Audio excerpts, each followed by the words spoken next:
പേര് ദാഹിച്ച് വരന്ന കാക്ക. ഒരു ദിവസം ഒരു കാക്ക ദാഹിച്ച് പറന്നു നടക്കുകയായിരുന്നു. കാക്ക എവിടെ വെള്ളം കണ്ടില്ല. അപ്പം കാക്കക്ക് സങ്കടമായി. അപ്പം കാക്ക പിന്നെയും കുറേ പറന്നു പോയി. അപ്പോൾ കാക്ക ഒരു വീട് കണ്ടു. ആ വീടിൻ്റെ മുറ്റത്ത് ഒരു കുടം ഉണ്ടായിരുന്നു.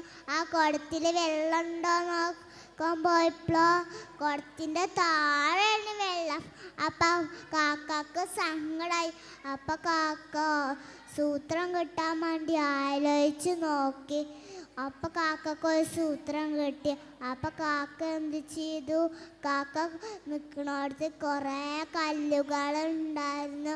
ഒന്ന് കൊത്തി ഇട്ട് മുകളിലേക്ക് കുറച്ച് പൊന്തി വന്നു.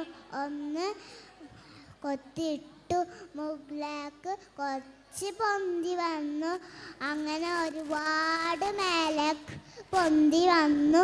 അപ്പം കാക്ക ദാഹം മാറുന്ന വരെ കാക്ക വെള്ളം കുടിച്ചു.